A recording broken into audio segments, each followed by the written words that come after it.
자, 인사합니다. 자, 수험생 여러분 안녕하십니까? 공인중개사 시험에서 1차 과목 부동산학 개론을 담당하는 홍진선입니다. 자, 여러분과 함께 부동산학 개론 공부를 시작합니다.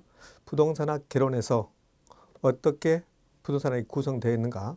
먼저 부동산학 개론의 체계를 여러분에게 말씀드리고 공부를 시작하도록 합니다. 통상적으로 부동산학은 3개의 편으로 이루어져 있습니다.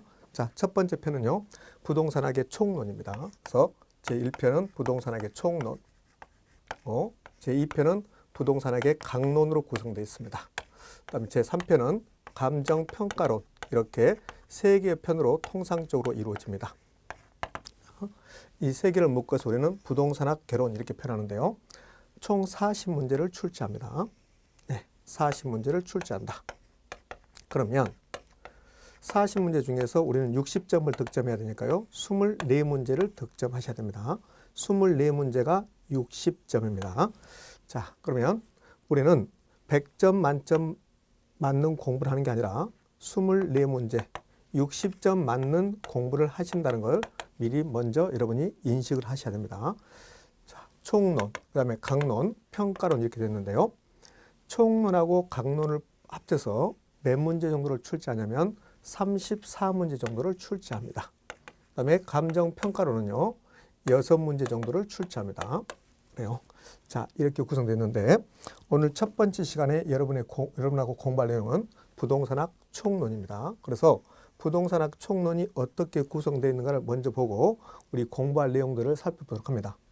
철저하게 우리는 시험 위주로 공부를 해야 한다는 것을 다시 한번 말씀드립니다. 그래서 제1장 제1편이죠. 정확하게는 총론. 이 총론 부분에서 우리가 공부할 내용들을 보면, 그러면 첫 번째, 자, 부동산학의 기본적인 내용, 그래서 부동산학의 기초이론을 배울 겁니다.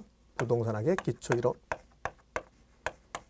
기초이론을 공부하고, 자, 두 번째요. 두 번째, 부동산학을 배우기 때문에 부동산의 개념 정도를 알고 가야 되죠. 그래서 부동산의 개념을 공부할 겁니다. 자, 세 번째, 부동산의 분류를 공부할 겁니다. 자, 그다음에 네 번째는 부동산의 특성을 공부할 겁니다.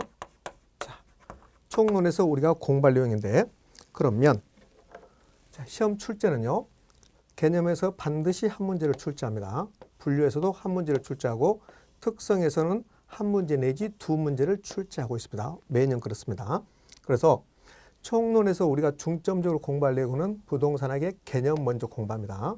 두 번째, 부동산의 분류를 공부하고, 세 번째, 부동산의 특성을 공부합니다. 자, 그렇다면 부동산학의 기초이론 이 부분에서는요, 출제하지 않기로 국토교통부에서 약속을 했습니다. 따라서 이 부분은 가볍게 공부할 겁니다. 자, 그러면 이제 부동산학의 기초이론부터 공부해 볼 건데요. 부동산학의 기초이론에서는 가장 먼저 최소한 우리가 부동산학이 무엇인가는 알고 가야 되잖아요. 그래서 부동산학의 개념 정의 정도로 할 건데, 자, 부동산학은 이렇게 개념 정의합니다. 이 부분 지금 제가 여러분하고 공부하는 내용은 시험에 출제하지 않는 부분입니다. 그래서 아주 가볍게 들어주셔야 되는데요. 부동산학은 부동산 활동의 능률화, 그러니까 부동산 활동의 능률화 하면 우리가 부동산 활동을 한다. 여러분들은 나중에 공인중개사가 돼서 중개활동을 할 겁니다. 중개활동, 부동산 활동입니다. 감정평가사들은 감정평가 활동을 할 겁니다. 그것도 부동산 활동입니다. 그러니까 부동산 활동이라 하면 부동산을 대상으로 하는 여러 가지 행위를 부동산 활동이다 이렇게 표현합니다. 공인중개사들은 중개활동, 감정평가사들은 감정평가활동, 그다음에 주택관리사들은 관리활동을 하는 겁니다. 이런 것을 통칭해서 우리는 부동산 활동이다 이렇게 표현합니다. 그러면 부동산 활동을 할 때 어떻게 하면 능률적으로 할 것인가? 부동산 활동의 능률화를 위해서 기본적인 이론이 필요합니다. 그 이론을 현장에 가서 써먹는 것을 실무라고 표현합니다. 그래서 부동산학은 부동산 활동을 능률적으로 하기 위해서 이론하고 실무가 필요하는데, 그 이론과 실무를 만들어내는, 즉 개척하는 학문입니다. 개척하는 학문인데요. 이 부동산학은 여러 학문이 경제학, 법학, 공학 등 여러 학문이 결합되어 있습니다. 그래서 종합 응용과학이다라고 표현합니다. 지금 여러분하고 제가 공부하는 내용, 부동산 활동의 능률의 원리, 즉 이론과 실물을 만들어내는 종합 응용과학이다. 이게 부동산학의 정의입니다. 이 부분은 가끔씩 시험에 출제합니다. 부동산학의 정의. 자, 부동산학의 개념 정의 암기하는 게 아니라요. 자, 이 부분은 출제되면 틀린 지문을 만들지 않기 때문에 한번 읽어보신 거로 족합니다. 자, 두 번째, 부동산학의 학문적 성격을 보고합니다. 부동산학의 학문적 성격은 자주 출제합니다. 부동산학의 학문적 성격은 자주 출제하기 때문에 여러분들이 반드시 숙지해 주셔야 됩니다. 자, 그러면 부동산학의 학문적 성격은 종합 응용과학이다가 학문적 성격입니다. 이 종합 응용과학을 지금부터 풀어쓸 건데요. 부동산학은 규범과학이라고 표현합니다. 규범과학은 부동산학은 부동산 활동을 할 때 지켜야 된다는 의미에서 규범과학이라고 합니다. 두 번째, 부동산학은 인간이 부동산을 대상으로 여러 가지 행위를 함으로써 나타나는 경험에서 나타나는 학문입니다. 그래서 경험과학이다 이렇게 표현하고, 세 번째, 부동산학은 사회현상을 연구하는 겁니다. 인간이 부동산을 대상으로 하는 여러 가지 행위, 이게 사회현상이거든요. 따라서 부동산학은 사회과학이다라고 표현합니다. 그러면 시험 문제에서 부동산학은 사회과학입니까? 라고 물어보면 예, 사회과학입니다. 이렇게 답을 해 주셔야 됩니다. 자, 네 번째, 부동산학은 여러 학문이 짬뽕된 응용과학입니다라고 표현합니다. 또한 부동산학은 여러 주변 학문이 결합된 거라고 그랬습니다. 그 결합된 게 종합이라는 뜻입니다. 그래서 부동산학은 종합과학이다 이렇게 표현하는 겁니다. 자, 그러면 부동산학의 학문적 성격은 여러 가지로 표현할 수 있네요. 부동산학의 학문적 성격은 매우 중요한데 이 부분을 여러분이 기억하는 게 아니라 부동산학에서 학문적 성격에 해당되지 않는 걸 기억하셔야 됩니다. 자, 지금부터 제가 부동산학의 성격에 해당되지 않는 것을 제시할 거니까 여러분들은 이 부분을 반드시 숙지하셔야 됩니다. 자, 성격에 해당되지 않는 거, 부동산학의 학문적 성격에 해당되지 않는 걸 이야기할 겁니다. 부동산학은 추상적인 학문이 아니랍니다. 그러니까 부동산학이 추상적인 학문이냐? 라고 물어보면 추상적인 학문이 아니라고 표현해야 됩니다. 추상적인 학문이 아니라 부동산학은 구체적인 학문입니다. 인간이 부동산을 대상으로 하는 여러 가지 행위에서 나타나는 문제점을 해결하기 위한 구체적인 학문이지 추상적인 학문은 아니다. 그러면 부동산학은 응용과학이지 순수과학이 아닙니다. 자, 여기 응용과학과 순수과학이 반대 개념이거든요. 그러니까 부동산학은 응용과학이지 순수과학이 아니라는 거. 자, 부동산학은 자연 질서를 연구하는 자연과학이 아닙니다. 사회현상을 연구하는 사회과학입니다. 자, 부동산학은요, 가상적인 학문이 아니고 매우 현실적인 학문입니다. 그래서 가상적인 학문이라고 물어보면 그러면 틀린 말이라고 답을 해 주셔야 됩니다. 자, 이렇게 기억하는 것은 어떨까요? 부동산학은 성격에 해당되지 않는 거, 추상적인 학문이 아니다. 순수과학이 아니다. 자연과학이 아니다. 그 다음에 가상적인 학문이 아니다. 그래서 추순자가 아니다라고 기억하는 것도 하나의 방법일 겁니다. 그러니까 부동산학에서 여러분 첫 번째 기억할 거, 부동산학의 학문적 성격에 해당되지 않는 거, 부동산학은 추순자가 아니다 이렇게 기억하는 것이 여러분 수험 생활에 도움이 될 것 같습니다. 자, 이제요 우리 부동산학의 기초이론에서는 이 정도 해주시면 됩니다. 자, 출제되지 잘 않는다고 그랬습니다. 그런데 부동산학의 학문적 성격은 가끔씩 출제되기 때문에 우리는 추순자가 아니다라고 정리하시고, 이제 기초 이론은 이 정도 정리합니다. 자, 본격적으로 부동산의 개념의 시험에 출제됩니다. 그러면 부동산의 개념부터 공부할 건데요. 매우 중요합니다. 자, 우리 두 번째로 부동산의 개념으로 갑니다. 부동산의 개념은 부동산이 무엇입니까가 부동산의 개념입니다. 부동산이 무엇인가요? 그렇죠. 그런데 부동산학에서 말하는 부동산, 우리 법에서 말하는 부동산이 아니라 민법에서 말하는 부동산이 아니라 부동산학에서 말하는 부동산을 이야기하고 있는 겁니다. 우리는 부동산학을 배우지 않습니까? 따라서 부동산의 개념은 부동산학에서 말하는 부동산, 부동산학에서는 부동산을 복합 개념의 부동산이란 말을 사용합니다. 복합 개념의 부동산, 매우 중요한 말입니다. 그럼 복합 개념의 부동산이 뭔데요?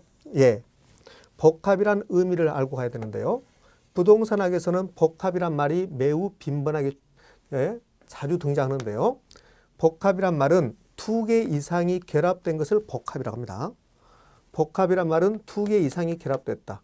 복합하고 똑같은 말이 종합이라는 소리입니다. 종합.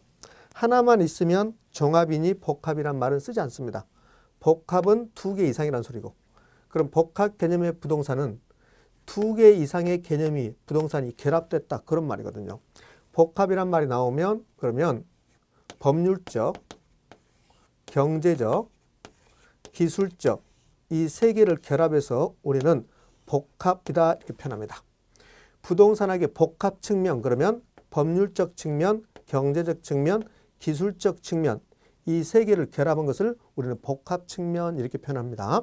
그러면 복합 개념의 부동산은 부동산을 법률적 측면에서, 경제적 측면에서, 기술적 측면에서 결합했습니다, 이런 소리가 되고요. 복합 개념의 부동산은 세 가지 법률적, 경제적, 기술적을 결합했다, 그런 뜻이 되는 겁니다. 그래서 복합 개념의 부동산을 정리하면 법률적 개념의 부동산이 있고, 법률적 개념의 부동산, 제가 법에다 동그라미 쳤습니다. 법률적 개념이라는 소리입니다. 자, 두 번째, 경제적 개념의 부동산이 있습니다. 세 번째요, 기술적 개념의 부동산이 있습니다.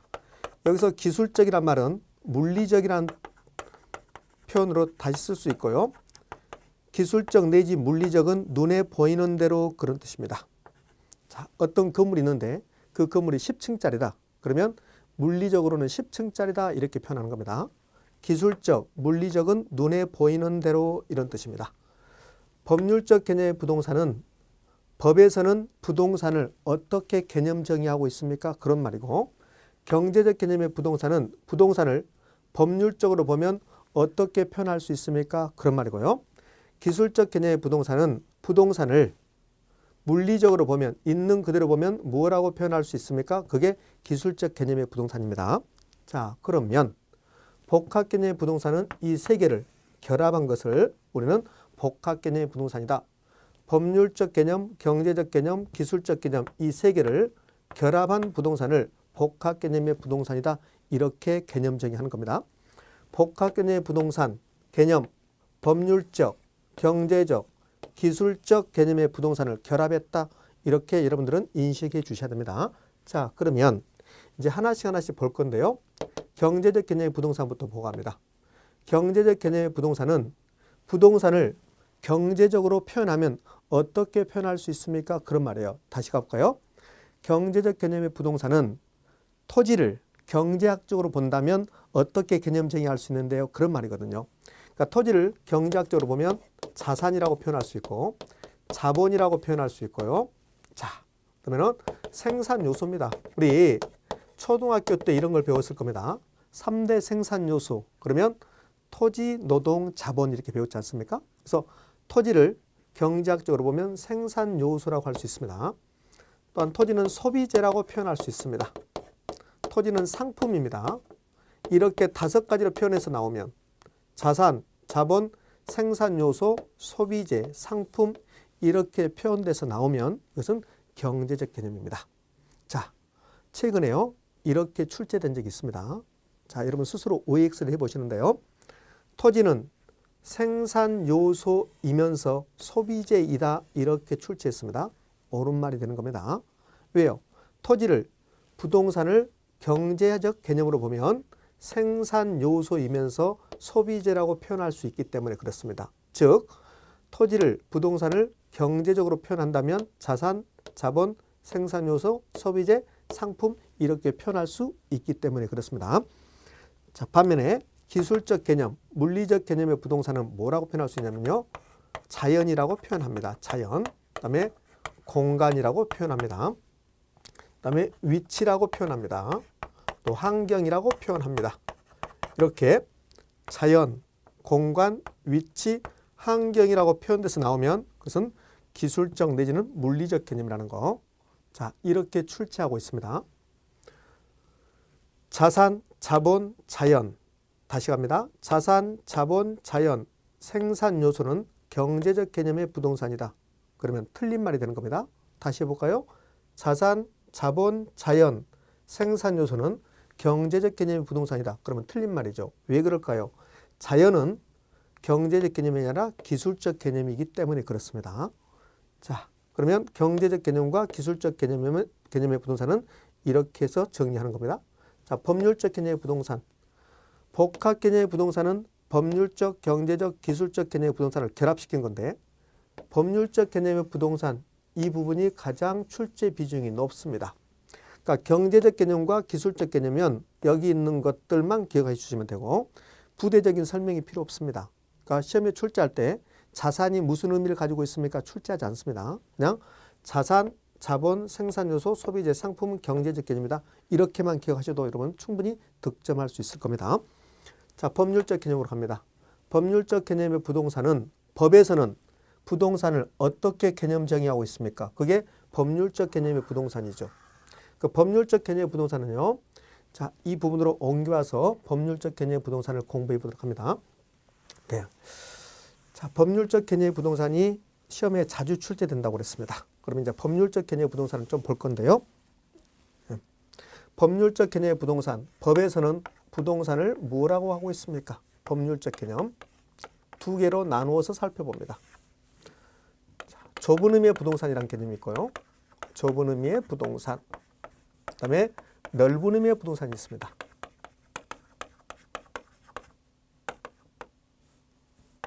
부동산. 좁은 의미의 부동산과 넓은 의미의 부동산으로 나눠볼 수 있다. 좁은 의미의 부동산은요. 민법에서 말하는 부동산을 좁은 의미의 부동산이라고 표현합니다. 그래서 민법상 부동산이라고 하죠. 민법상 부동산. 민법 99조 1항을 보면 토지 및 그 정착물을 부동산이라고 표현하고 있습니다. 이 민법 99조 1항 토지 및 그 정착물을 우리는 민법상 부동산, 좁은 의미의 부동산이라고 표현합니다. 자, 다시 가봅니다. 민법에서 말하는 부동산, 즉 민법 제99조 1항에서 토지 및 그 정착물은 부동산이라고 하고 있는데 이를 우리는 좁은 의미의 부동산이라고 표현합니다. 네 가지가 똑같은 의미입니다. 좁은 의미의 부동산, 민법상 부동산, 토지 및 그 정착물, 좁은 의미를 우리는 협의라고도 하거든요. 그래서 협의의 부동산까지 다 똑같은 표현입니다. 협의의 부동산, 좁은 의미의 부동산, 민법상 부동산, 토지 및 그 정착물. 그럼 넓은 의미의 부동산은 당연히 넓은 의미의 부동산은 좁은 의미의 부동산을 포함시키겠죠. 좁은 의미의 부동산에 여기에 준부동산이라는 개념을 포함시킵니다. 준부동산. 자, 작년에 준부동산을 시험에 출제하는데요. 이 준부동산은 저는 본질은 부동산이 아니랍니다. 자, 준부동산에 해당되는 것을 제가 지금부터 써볼 건데요. 자, 준부동산은 강업재단. 강업재단은 강산에 가면 여러 가지 재산들이 있는데 그것을 강업재단이라고 표현합니다. 재단은 재산의 단체, 그 다음에 공장재단, 그 다음에 자동차, 선박, 항공기, 건설기계 등등 이런 것들을 준부동산이라고 합니다. 그러면 아니 자동차가 부동산일까요? 예, 법적으로는 자동차를 준부동산이라는 이름으로 해서 부동산처럼 취급합니다. 그럼 얘들은 본질은 부동산이 아닙니다. 강업재단, 공장재단, 자동차, 선박, 항공기, 그다음에 고기를 잡을 수 있는 권리가 어업권이거든요. 이 어업권, 강물을 채취할 수 있는 권리가 강업권입니다. 이러한 권리들도 또 부동산에 준해서 취급해 줍니다. 이런 것들을 준부동산이라고 합니다. 자, 준부동산의 본질은 부동산이 아니다.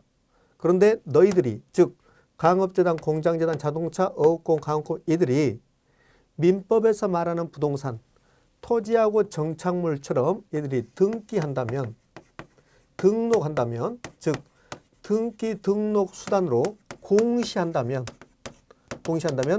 너희들도 민법에서 말한 부동산처럼 취급해 주겠다. 그것을 준부동산이라고 합니다. 그러니까 준부동산의 정확한 개념은 공시수단을 갖춘, 등기 등록으로 공시수단을 갖춘 강업재단, 공장재단, 자동차, 선박 이런 애들을 민법상 부동산에 준해서 취급해 주겠다. 그것을 준부동산이라고 합니다. 준부동산을 다른 말로 의제부동산이라고도 표현합니다. 의제부동산, 간주부동산이라고 표현하죠. 이게 법률적 개념의 부동산입니다. 자, 다시 가봅니다. 법률적 개념의 부동산은 좁은 의미의 부동산과 넓은 의미의 부동산으로 나누어진다. 좁은 의미의 부동산은 토지하고 그 정착물이다. 넓은 의미의 부동산은 좁은 의미의 부동산에 준부동산을 포함시킨 개념이다. 자, 이렇게 정리하시면 법률적 개념의 부동산은 다 정리됐습니다. 그럼 출제할 때 이렇게 출제하는 거죠. 정착물은 법률적 개념의 부동산입니까? 네, 그렇습니다. 자, 준부동산은 법률적 개념의 부동산입니까? 그렇죠. 준부동산은 넓은 의미의 부동산입니까? 네, 맞습니다. 준부동산은 좁은 의미의 부동산입니까? 틀린 말입니다. 준부동산은 넓은 의미의 부동산이기 때문에 그렇습니다. 이제 구체적으로 가면요. 자동차를 줍니다. 어업권을 줍니다. 자동차 어업권을 주면서 법률적 개념의 부동산인가를 물어봅니다. 그러면 자동차 어업권은 준부동산으로서 법률적 개념의 부동산이다? 예, 옳은 말입니다. 자, 법률적 개념, 경제적 개념, 기술적 개념 이 세 가지를 결합한 것을 우리는 복합 개념의 부동산이다 이렇게 표현한 겁니다. 자, 그러면 이제 우리는 부동산의 개념에서 가장 중요한 복합 개념의 부동산이 정의됐습니다. 복합 개념의 부동산. 복합 개념의 부동산이 나오면요. 비교 대상이 있을 겁니다. 지금 우리는 부동산의 개념을 공부하고 있는데 복합 개념의 부동산이 나오면 비교 대상이 있습니다. 그래서 지금부터 우리 부동산학에서 매우 중요하게 여기는 세 가지 정도를 비교할 겁니다. 첫 번째가요. 복합 개념의 부동산입니다. 복합 개념의 부동산은 지금까지 제하고 여러분하고 공부한 내용이네요. 부동산을 법률적, 경제적, 기술적 측면에서 체계화시킨 것이다. 자, 유사한 개념으로 복합 부동산이 나왔습니다. 복합 부동산. 그러니까 복합 개념의 부동산과 복합 부동산은 전혀 다른 말입니다. 그런데 같은 걸로 받아들일 수도 있습니다. 전혀 다른 말이라는 거. 복합 개념의 부동산과 복합 부동산은 전혀 다른 말이다. 그럼 복합 부동산은 뭔데? 복합 부동산은 토지하고 플러스 건물 이 두 개를 하나로 볼 때 복합 부동산이라고 합니다. 토지도 부동산이고 건물도 부동산이랍니다. 그런데요. 우리가 토지를 이용할 때, 건물을 이용할 때 토지 따로 건물 따로 이용하지 않습니다. 토지와 건물을 마치 하나의 부동산처럼 이용합니다. 이때 토지와 건물을 우리는 복합 부동산이다라고 표현합니다. 그러니까 토지, 건물이 법적으로는 두 개의 부동산인데 토지와 건물 하나로 보고 부동산처럼 취급한다. 이것을 복합 부동산이다 이렇게요. 또 하나 유사 개념이 복합 건물이라는 게 나옵니다. 복합 건물은 하나의 건물인데 두 개 이상의 용도로 이용 중인 겁니다. 하나의 건물인데 두 개 이상의 용도로 이용 중이다. 가장 대표적인 게 주상복합 건물입니다. 주상복합 건물. 자, 따라서 복합 개념의 부동산과 복합 부동산과 복합 건물은 다른 말이라는 것을 여러분이 기억해 주셔야 됩니다. 자, 시험의 출제는요. 이렇게 우리를 속이는 겁니다. 어떻게요? 좁은 의미의 부동산에 준부동산을 포함시켜. 자, 여러분하고 같이 볼 겁니다. 좁은 의미의 부동산에 준부동산을 포함시켜 복합부동산이라 한다. 이렇게 출제합니다. 그러면 O입니까? X입니까? X죠. 좁은 의미의 부동산에 준부동산을 포함시켜 넓은 의미의 부동산이다. 이렇게 표현해야 되거든요. 근데 복합부동산을 끌어들여서 속이는 겁니다. 자, 한번 더 해볼까요? 부동산을 법률적, 경제적, 기술적 개념에서 체계화시킨 것을 복합부동산이라고 한다. O일까요? X일까요? 예, X입니다. 자, 다시요. 법률적, 경제적, 기술적 측면에서 체계화시킨 것을 복합부동산이라고 한다. 틀렸습니다.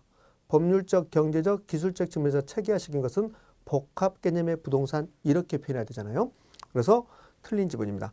이 복합부동산 자체를 자주 출제하는 것은 아니고 복합부동산은 다른 것을 속일 때 써먹습니다. 예를 들어서 좁은 의미의 부동산에 준부동산을 포함시켜서 복합부동산이라고 한다. 틀렸죠. 넓은 의미의 부동산이라고 하니까 틀렸습니다.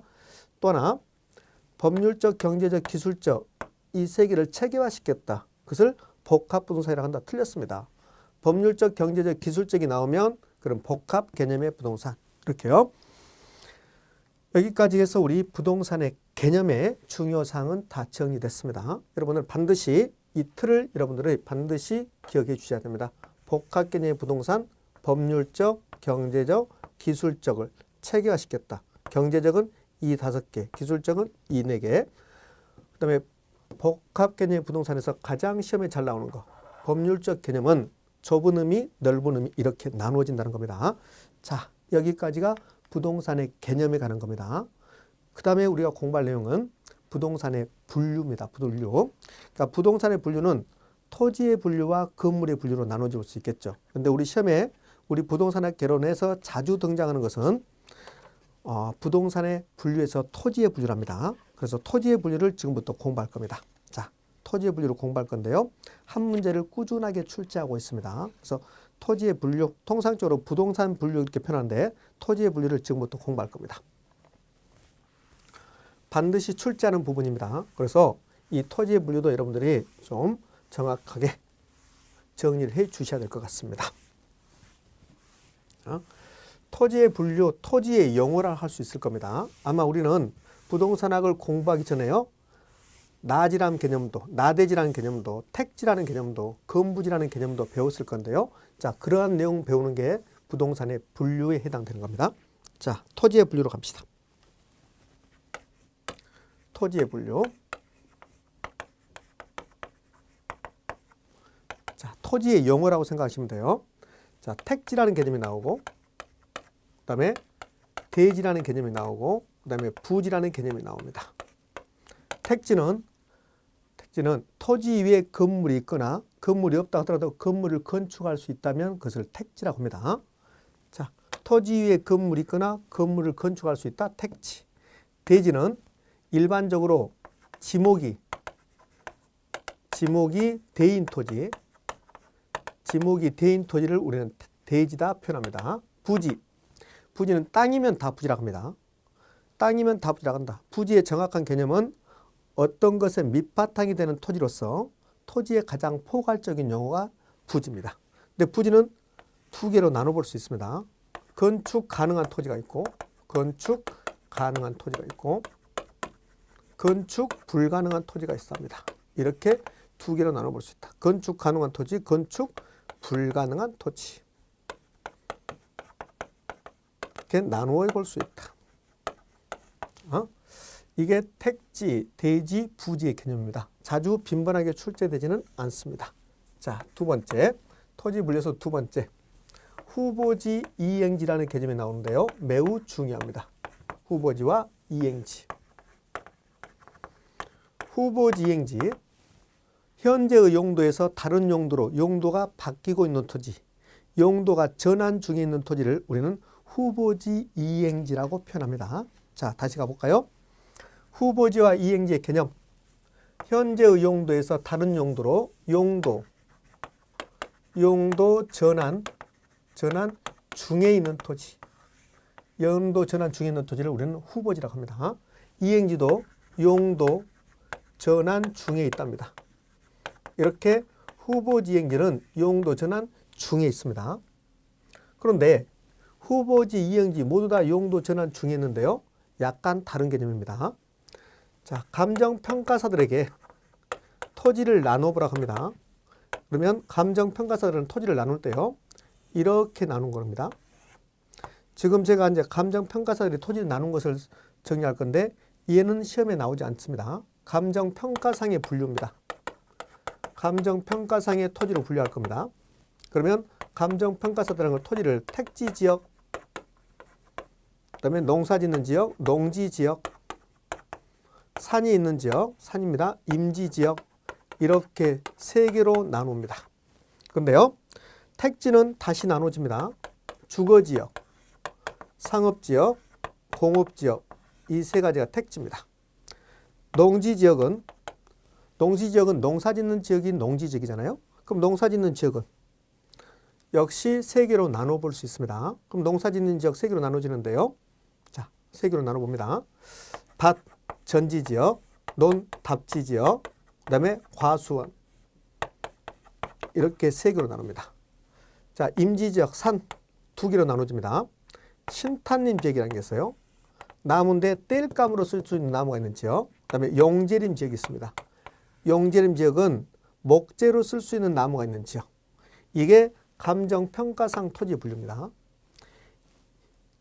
택지지역, 농지지역, 임지지역 이 세 개를 뭐라고 표현하냐면 용도지역이라고 합니다. 용도지역 또는 용도적 지역이라고 합니다. 그래요? 자, 그런데 토지는 용도가 매우 다양합니다. 토지가 용도가 매우 다양해서요. 현재의 용도에서 다른 용도로 용도가 전환되고 있는 토지가 있어요. 어떤 토지가 농지인데 택지로 이렇게 용도 전환 중에 있습니다. 농지인데 택지로 용도 전환 중이다. 임지인데 농지로 용도 전환 중이다. 임지인데 택지로 용도 전환 중이다. 이렇게 용도지역 상호 간에, 즉 택지지역, 농지지역, 임지지역 상호 간에 용도가 바뀌고 있는 토지가 있는데요. 그것을 후보지라고 합니다. 그러니까 후보지는 용도지역, 지역 상호 간에 상호 간 용도가 전환 중에 있는 토지를 우리는 후보지다 이렇게 표현합니다. 다시 합니다. 후보지는 택지지역, 농지지역, 임지지역, 즉 용도지역 상호 간에 용도가 전환 중에 있는 토지를 우리는 후보지라고 합니다. 이렇게 표현돼서 나올 수 있습니다. 용도지역 상호 간에 용도 전환된 토지를 후보지라고 한다. 그러면 틀린 지문입니다. 후보지 이행지는 용도가 전환 중에 있는 거. 영어로 표현하면 ing, 현재 진행형입니다. 농지에서 택지로 가고 있다. 이렇게 용도 전환 과정 중에 있는 거. 그러한 토지를 우리는 후보지 이행지라고 합니다. 그럼 후보지는 용도지역 상호 간의 용도가 전환 중에 있는 토지인데 이행지는요. 이행지는 여기 택지지역 내에서 주거지역이 상업지역으로, 상업지역이 주거지역으로, 상업지역이 공업지역으로, 공업지역이 상업지역으로 이렇게 자기 용도지역 내에서 동일한 용도지역 내에서 용도가 전환 중인 토지를 우리는 이행지라고 표현합니다. 이렇게 표현해 볼까요? 서울에서 살다가 부산으로 이사 갔다. 그러면 도가 바뀌는 거죠. 그러면 광역자치단체가 바뀌는 거죠. 경기도에 살다가 강원도로 이사 갔다. 그럼 도가 바뀌는 거죠. 그런 경우를 후보지. 같은 경기도에서 과천에 살다가 영인으로 이사 갔다. 그러면 경기도 내에서 바꾼 거죠. 그런 것을 이행지라고 표현합니다. 그럼 이행지는 이렇게 표현할 수 있네요. 이행지는 용도지역 내에서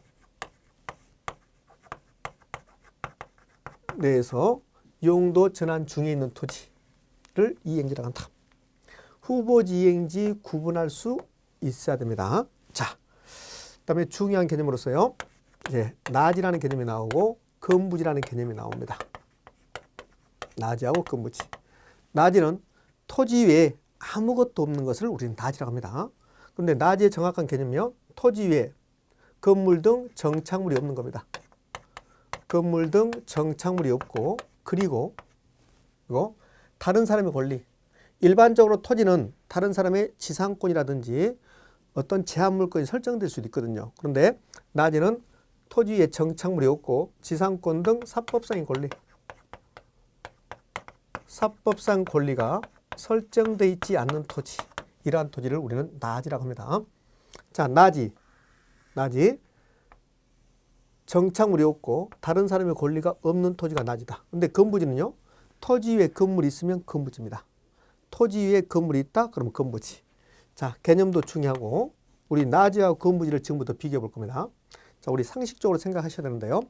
이 부분 여러분들이 좀 이해를 못할 수 있습니다. 자, 어떤 토지가 있습니다. 1번지 토지가 있습니다. 서울 강남구 1번지 토지가 있다고 합시다. 그런데 1번지 토지가요. 나지 상태로 있을 수 있고 건부지 상태로 있을 수 있습니다. 그러니까 1번지 토지가 나지 상태로 있을 수 있고 건부지 상태로 있을 수 있습니다. 그럼 1번지 토지가 건부지라 하면 1번지 토지에 건물이 있다는 소리잖아요. 이렇게 토지 위에 건물이 이렇게 있다는 뜻입니다. 근데 나지라 하면 토지에 아무것도 없다는 뜻이잖아요. 그러면 이제 나지와 건부지의 가격을 비교할 겁니다. 자, 일반적으로 나지의 가격이 즉 나지 상태 가격이 건부지 상태 가격보다 더 높게 나타납니다. 나지 가격이 건부지 가격보다 나타난다. 그러니까 일반적으로 건부지 가격보다 나지 가격이 높게 나타난다. 왜 그럴까요? 나지 상태는 아무것도 없습니다. 그러면 이 나지 상태는 언제든지 이 나지에다가 자기가 원하는 건물을 이렇게 건축할 수가 있답니다. 그러니까 이 토지는 강남구 1번지 토지에는 30층짜리 상업용 건물을 건축했을 때 가장 적정하다고 생각하는데 나지 상태에 있다면 언제든지 30층짜리 건물을 지을 수 있습니다. 그런데요, 건부지 상태로 있다면 30층짜리 건물을 짓기 위해서 이걸 철거해야 되거든요. 그럼 철거의 번거로움이 있죠. 따라서 일반적으로 나지 가격이 건부지 가격보다 더 높게 나타나는 겁니다. 이거 철거비가 건부지 상태에서 건물의 철거비가 1억이라면 그러면 건부지 가격은 나지 가격보다 1억이 다운되는 거죠. 자, 이런 경우를 우리는 건부 감가라고 합니다. 건부의 감가의 의미, 토지 위에 건물이 토지 가격을 다운시켰다는 소리입니다. 감가는 가치를 감소시키는 거고요. 건부 감가는 건부지 감가라는 소리예요. 토지 위에 건물이 토지 가격을 다운시켰다. 그것을 건부 감가라고 합니다. 자, 그러면 건부 감가 때문에 일반적으로 나지의 가격이 건부지 가격보다 더 높다. 이렇게 표현하는 겁니다. 자, 그런데요, 반드시 나지 가격이 높은 건 아닙니다. 자, 예외적으로 오히려 건부지 가격이 높게 나타날 수 있습니다. 나지 가격보다 건부지 가격이 높게 나타날 수 있다. 어느 경우가 그러냐면 이 지역이 그린벨트로 지정됐다고 합시다. 그린벨트, 즉 공법상 규제가 강화됩니다. 그럼 공법상 규제가 강화되고 그린벨트가 되면 그린벨트에서는 나지 상태로 있을 때는 아무것도 할 수 없습니다. 그러니까 그린벨트에 지정됐다. 토지가 나지 상태에 있다. 아무것도 할 수 없거든요. 그런데 그린벨트로 지정됐는데 토지에 건물이 있다. 그러면 건물이 있어서 건물이 있기 때문에 오히려 더 토지 가격이 비싸질 수 있어요. 나지 상태, 그린벨트에서는 나지 상태에서는 아무것도 못 하거든요. 농사짓게 지을 수밖에 없죠. 따라서 어느 지역이 그린벨트로 지정되는 등 규제가 강화된다면 오히려 건부지 가격이 더 높게 나타날 수도 있다. 자, 이런 경우를 우리는 건부 증가라고 표현합니다. 그러면 나지 상태의 가격과 건부지 상태의 가격을 비교하면 일반적으로 나지 가격이 높게 나타나는데 이는 건부 감가라고 하고, 근데 시험은 나지 가격이 더 높게 나타난다. 이를 건부 증가라고 한다. 이렇게 표현하거든요. 그러면 틀린 지문이 되는 거고, 예외적으로 규제가 강화된다면 건부 증가 현상이 발생해서 건부지 가격이 더 높게 나타날 수도 있다. 자, 우리 토지의 분류를 하고 있는데요. 나지하고 건부지 개념이 정의됐습니다. 자, 그다음에 필지하고 핵지라는 개념이 있는데요. 역시 중요한 개념입니다. 필지하고 핵지가 있습니다. 자, 필지는 우리 모든 토지에 번호가 붙어 있거든요. 1번지 토지, 2번지 토지 이렇게 번호가 붙은 토지를 우리는 필지라고 합니다. 하나의 지번이 붙은 토지의 등록 단위를 우리는 필지라고 합니다. 필지 나오면 등록 단위 기억합니다. 등록 단위. 면적 단위라고 나오면 틀린 말이고 등록 단위입니다. 필지를 하나의 지번이 붙은 토지의 면적 단위다 이렇게 표현돼서 나온 적이 있습니다. 면적 단위라고 나오면 틀린 말이고 등록 단위라고 해야 됩니다. 자, 반면에 핵지는 여러 가지 조건이 유사해요. 가격 수준이 유사한 일단의 토지가 있습니다. 그래서 핵지는 가격 수준이 유사한 일단의 토지. 가격 수준 나오면 핵지입니다. 필지는 하나의 지번이 붙은 토지의 등록 단위로서 필지는 법에서 사용하는 개념입니다. 그래서 필지는 법률적 개념이고요. 핵지는 가격 수준을 뜻하죠. 가격, 경제적 개념입니다. 필지, 법률적 개념, 핵지, 경제적 개념입니다. 자, 우리 다섯 번째 맹지라는 개념이 있습니다. 맹지. 다른 토지에 둘러싸여서 도로의 접속면을 갖지 못한 토지를 맹지라고 합니다. 타인 토지에 둘러싸여서 도로의 접속면을 갖지 못한 토지를 맹지라고 해요. 이러한 맹지는 건축법상 건축이 불가능합니다. 건축법상 건축 불가. 있고요. 자, 대행지. 자, 공지라는 개념도 있고요. 그다음에 소지라는 개념도 있는데요. 자, 공지, 소지를 설명할 겁니다. 소지. 자연 상태의 토지를 소지라고 합니다. 즉, 택지로 개발되기 전에 자연 상태에 있는 토지를 소지, 다른 말로 온지라고도 표현합니다. 온지, 온지, 소지, 자연 상태의 토지. 자, 최근에 자주 나오고 있는 게 공지입니다. 공지를 설명할 겁니다. 예. 자, 이쪽으로 와서요. 공지를 설명할 겁니다. 공지는 여러분 유심히 볼 필요가 있습니다. 여섯 번째 공지입니다. 이러한 토지가 있습니다. 자, 1번지 토지입니다. 이렇게 번호 붙인 토지를 우리는 필지라고 합니다. 이 토지의 면적, 대지 면적, 이 토지의 면적이 1000제곱미터라고 한번 해볼까요? 예. 이 토지의 면적이 1000제곱미터랍니다. 그런데요, 우리 건축법을 보면 건폐율이라는 게 있습니다. 건폐율. 건폐율은 건물을 지을 수 있는 비율이 건폐율입니다. 건폐율이 60%라면 그러면 대지 면적 중에서 60%만 건물 지을 수 있는 겁니다. 자, 그럼 건폐율이 60%면 이 대지 면적 중에서 건축 면적은 대지 면적 1000에 대해서 60%만 건물 지을 수 있다. 대지 면적은 600제곱미터가 되는 겁니다. 그래요? 그럼 여기 대지 면적 1000제곱미터인데 건축 면적이 600제곱미터면 이 부분만 건물을 지을 수 있는 겁니다. 이 부분. 자, 그러면 나머지 부분은, 이 나머지 부분은 대지 면적인데 건폐율 때문에 건물 짓지 못하고 비워둬야 되는 토지. 다시 공지라 하면 건폐율 제약 때문에 하나의 대지에서 건물 짓지 못하고 비워둬야 되는 토지를 우리는 공지라고 합니다.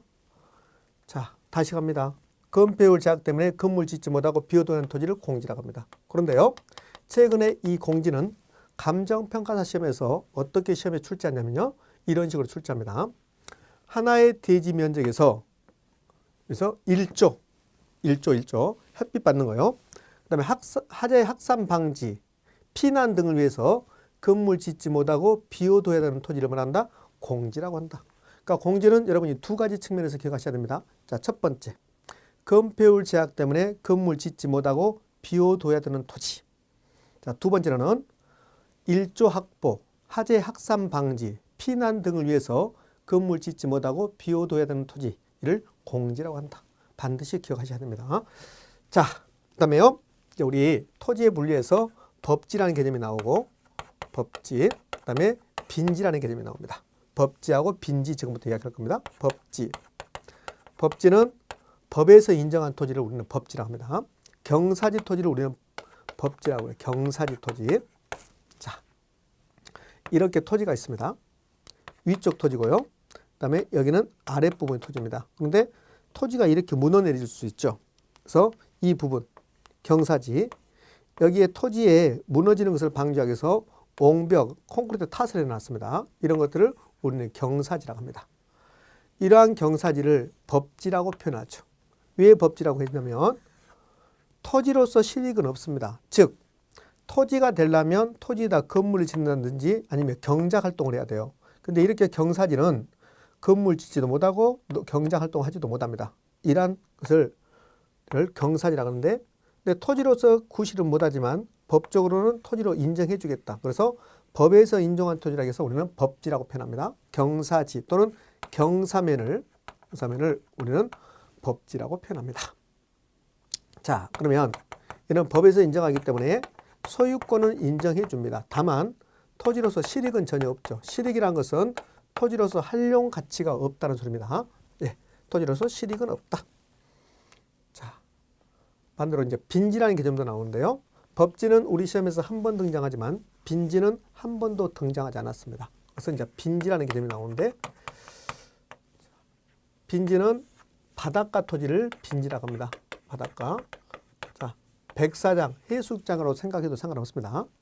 근데 이 바닷가 토지는 소유권을 인정하지 않습니다. 개인의 소유권을 인정하지 않고 국가의 소유권입니다. 그러나 소유권을 인정하지 않지만 빈지, 해수욕장, 바닷가, 모래 이 모래는 매우 시lik은 높죠. 우리 여름철이 되면 거기에서 해수가 하지 않습니까? 그래서 빈지는 소유권을 인정하지만 한룡 시lik이 매우 높은 토지를 우리는 빈지라고 표현한다. 이 정도가 우리 토지의 분류에서 여러분들이 좀 기억해야 될 내용들입니다. 주요 내용들입니다. 자, 우리 지금 부동산의 기초 이론하면서요. 부동산의 개념과 토지의 분류를 여러분하고 지금 정리하고 있습니다. 그래요. 자, 중요한 것을 정리해 보면 그러면 복합 개념의 부동산 매우 중요하다고 그랬습니다. 부동산의 개념에서 복합 개념의 부동산 매우 중요합니다. 복합 개념의 부동산과 비교 대상이 있었습니다. 복합 부동산, 복합 건물.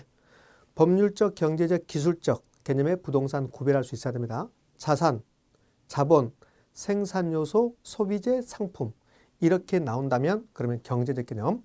그다음에는 자연, 공간, 위치, 환경으로 나온다면 이것은 기술적 개념. 좁은 의미의 부동산, 넓은 의미의 부동산, 민법상 부동산, 그다음에 준부동산 이런 식으로 나온다면 그것은 무슨 개념? 법률적 개념이라는 것을 기억하셔야 되고 복합 개념의 부동산 구별할 수 있어야 된다는 거. 자, 부동산의 분류, 토지의 분류에서는 우리 후보지 이행지 개념 중요하고요. 그다음에 나지 건부지 개념 매우 중요하고 지금 하고 있는 공지의 개념도 중요합니다.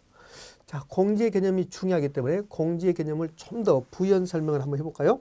예, 공지의 개념 여기까지 여러분들의 기본적인 내용인데 공지의 개념을 부연 설명을 한다면 이렇게 설명할 수 있습니다. 자, 공지의 면적을 결정하는 것은 어떤 토지의 건폐율이 높아졌습니다. 건폐율이 60%에서 건폐율이 70% 됐답니다. 그럼 건폐율이 높아지면 그러면 건축 면적은 건물을 건축할 수 있는 건축 면적은 그러면 증가하는 겁니다. 이렇게요. 근데 건축 면적이 증가합니다. 이렇게. 그럼 건축 면적이 증가하면 당연히 공지 면적은 비호도한 토지의 면적은 감소하는 거죠. 이렇게. 자, 반대로 건폐율이 다운됩니다. 즉 건폐율이 60에서 50 됩니다. 건폐율이 다운됐어요. 건폐율이 다운되면 그러면 건축 면적은 건물을 지을 수 있는 건축 면적은 어떻게 될까요? 예, 건축 면적은 감소합니다. 건축 면적이 감소하면 공지 면적은